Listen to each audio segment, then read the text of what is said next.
आउज़ुबिल्लाहिमिनश्शैतानिर्रजीम बिस्मिल्लाहिर्रहमानिर्रहीम। Knowledge 5M के मोअज़्ज़िज़ दोस्तों, अस्सलामु अलैकुम। दोस्तों, आज की 2 मिनट की वीडियो आपको रोने पर मजबूर कर देगी जब आपको ये पता चलेगा कि हमारे इस मुल्क में इंसान की कोई वैल्यू नहीं है और पैसे को इस्लाम किया जाता है। दोस्तों, आज से 4-5 महीने पहले एक हैरत अंगेज़ वाक़या देखने को मिला।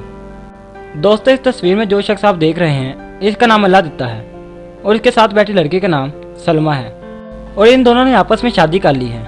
मोहल्लेदारों का कहना है कि इस लड़की ने इस आदमी से शादी बस पैसे के लिए की है। यह शख्स एक स्कूल का हेडमास्टर है और इसकी तकरीबन एक महीने की सैलरी 50-60 हज़ार रुपये है और बस पैसा हासिल करने के लिए इस लड़की ने इस आदमी से शादी की। आप भी अपनी कमेंट सेक्शन में राय ज़रूर दीजिएगा कि इन्होंने ऐसा क्यों किया। दोस्तों, उम्मीद करता हूँ कि आज की ये वीडियो भी आपको बहुत ज़्यादा पसंद आई होगी। अगर वीडियो पसंद आए तो लाइक, शेयर और चैनल को सब्सक्राइब ज़रूर करें ताकि हमारी आने वाली नई वीडियोस का नोटिफिकेशन सबसे पहले आप ही को मिले। और इसी के साथ हमें दीजिए इजाज़त।